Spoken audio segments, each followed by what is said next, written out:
ऊँची अटारी के इंद्र झरोखा, कृष्ण बैठल जेवनारी जी। हाँ जी, कृष्ण बैठल जेवनारी जी। निहुरी निहुरी के परोसल कमने रामा, सरहज गावेली गारी जी। निहुरी निहुरी परस सरवा कमने रामा, सरहज गावेली गारी जी। घर घर घूमली नाउन से बारी, चलहु गवन सब गारी जी। हाँ जी, चलहु गवन सब गारी जी।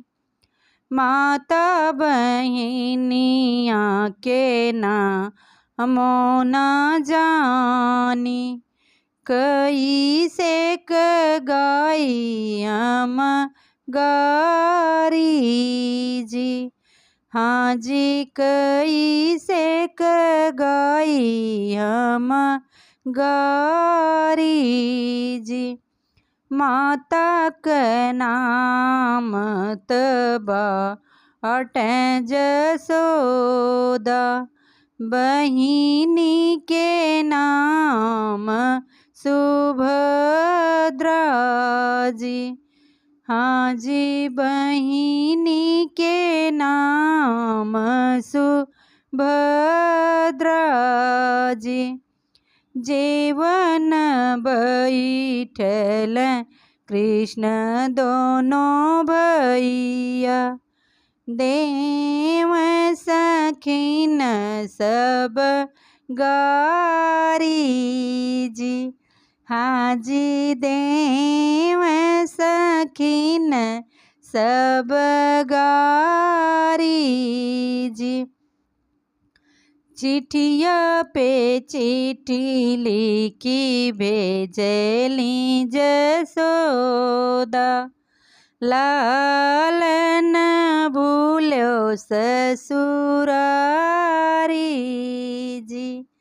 हाँ जी, करहु ललन ससुरारी जी।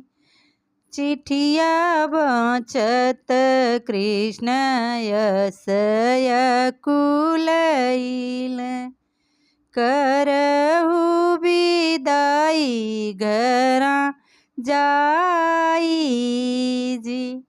हाँ जी, करहु विदाई घरा जाई जी। सजी गई न हाथी हो, सजी गईल घोड़ा, लालन होई गए विदाई जी। हाँ जी, लालन होई गए विदाई जी।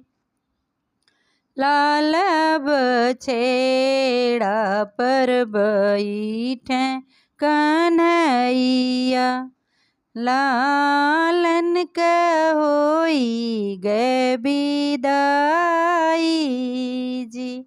हाँ जी, लालन होई गए विदाई जी। हंसी हंसी पूछली माता जसोदा, कहऊ ललन ससुरारी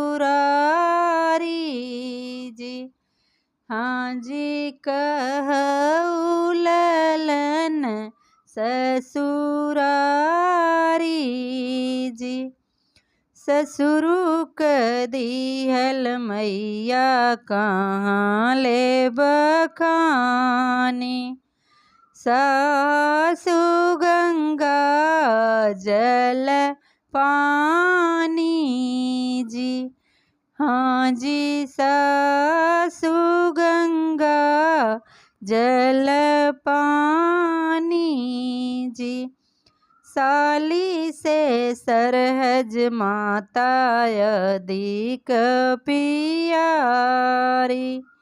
सार बड़ा अभिमानी जी। हाँ जी सार बड़ा अभिमानी जी। नवही मास पूता मोरी को खीरला। कबहू न कैला बड़ाई जी। हाँ जी कबहू नहीं कैला बड़ाई जी। एक ही मास पूत गैला ससुरारी। सासु एतना बड़ाई जी। हाँ जी सासु एतना बड़ाई जी। कृष्ण दोहाई नंद बाबा किरिया। अब नाही जैब ससुरारी जी। माता अब नाही जैब ससुरारी जी।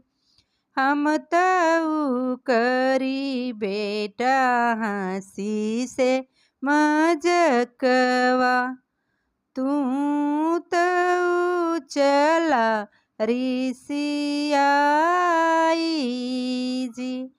हाँ जी तू बेटा चला रिसियाई जी। जुग जुग बाढ़े बेटा तोरी ससुररिया। नित भोजन नित गारी जी।